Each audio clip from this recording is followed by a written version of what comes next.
going on, guys? This is part 1 of my 10-part series of potatoes.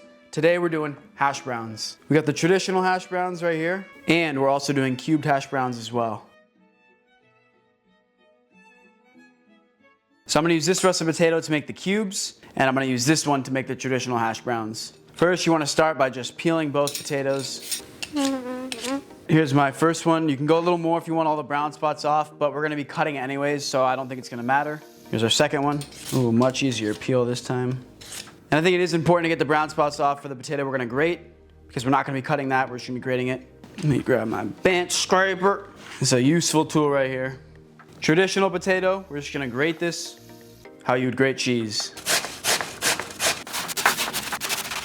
It's quite a bit of potato right there. So you can see one potato is gonna be, it's a lot of hash brown. Okay, get yourself a bowl of cold water. You're gonna throw all the potato into that cold water. You're gonna wanna let it sit, and you wanna take the starch out of that. So maybe let it sit for a good 10-15 minutes. And for the cubed hash browns, we're just gonna cut this into a block. So you wanna find the edge, and you wanna make it flat like that. Do that on all 4 sides. And that way, when we cut it now, we're gonna get nice, even blocks. So if you want perfect blocks, you can even cut off the ends like this. But at some point, how much potato are you gonna waste? So from here, just cut the size that you want. You can do 1/2 inch, you can do 1 inch cubes. I'm gonna do about 1/2 inch cubes. Now you got these like that. You can do the same size, about 1/2 inch. Going the other way. They almost look like little fries right now. And then from here, you could just cube them up. The easiest way is if you can keep them all together, then you can just cut them. So here are our cubes. We're gonna do the same thing. We're gonna put these in a bowl of cold water, bring that starch out. Now we can let these sit for about 10 minutes. All right, this part's extremely important. We need to get the potatoes very, very dry. So I got some paper towels with some trays. I'm gonna dump this water out. I'm gonna line the bottom of this tray with some paper towels. And then we're just gonna go on top with more paper towels. Pat them as dry as you can. I'm gonna have to replace the towels a few times because we need these like extremely dry. The best thing you can do is actually let them sit for an hour, but I don't really wanna wait an hour, so I'm just gonna try and get them as dry as I can right now. And then for this part, I'm gonna dump some of the water out. When you dump that water out, you're gonna notice it's pretty white, and that's from all the starch. That's what we're trying to get out. So when you take these out, you can actually squeeze them a little bit and wring them with your hands, and that's gonna be the best way to get some of that water out.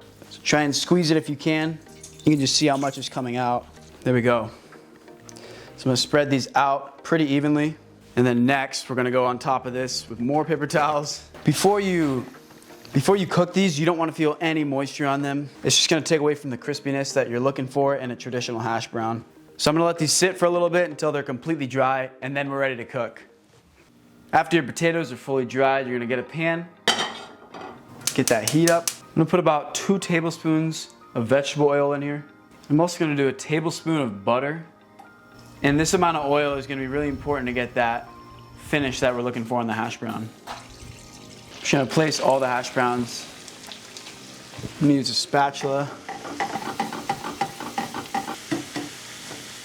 I'm actually gonna go ahead and cover this for a few minutes. It's been a few minutes. You can see it's starting to brown up here on the sides. I'm just gonna hit it with some salt and some pepper, of course. You can see it's almost time to flip. It still needs a little more time. I don't think it's fully cooked in the middle. I'm gonna put the lid back on. All right, it's looking pretty solid. Oh man, I'm gonna need a double whammy on this one. This is not gonna flip, guys. Oh! It was actually challenging to flip. Kind of messed it up. Woo! I believe these are about done. Oh yeah, beautiful crisp on the bottom. You just slide them right onto this. Wow. All right, next, I'm gonna do about the same thing with the cubed hash browns. So I'm gonna go in with some oil here. Also gonna go with some butter. I want one even layer of these cubed potatoes. So I'm gonna spread them out. I don't want any of them stacked up. At this point, I'm gonna add a little bit of some garlic powder. I'm gonna add a little bit of some paprika. Now I'm gonna let these cook up for about 4 minutes, and then I'm gonna flip them. Listen to this. It's perfectly crispy. Now you'll notice that when you flip them, They're brown on the bottom. And this could take a little bit of time to get to. Took me about 5 minutes of high heat. You just want to give them a flip. Some brown up faster than the others. Typically the smaller ones are going to brown up a little faster. That's why I like using a fork. You can get them perfectly on the side that isn't cooked. Sometimes with the big spatula, it's hard to get them all perfect. I'd say if you're in a crunch for time, the traditional hash browns are probably a lot easier, but the cubed are really good. Problem is if you let them sit too long on one side, they do start to fall apart. So you don't want to give them too long. Some of these have a really nice deep brown color, and that's what we're looking for. That deep brown right there, that's kind of what we want. Once they look about like that, you want to give them a few more minutes, and then they're ready to come off. All right, last I'm gonna go in with salt and pepper.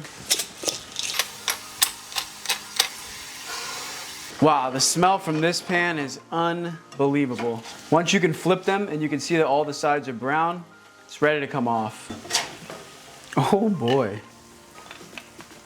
All right, I have my traditional hash brown and my cubed hash brown, and I got some ketchup that's kind of necessary for hash browns, or you could use hot sauce if you like. I also made myself some eggs here. Okay, so what better to go with our hash browns than a nice American breakfast? This looks insane right now. So I'm gonna just go over these with some ketchup. All right, I don't know what to start with. You know what, I made the traditional first. I'm gonna go with the traditional here. I'm excited for this. Oh my God, it's actually really tough to beat that. Look at it, it's fried to perfection. One more time, listen to that crunch.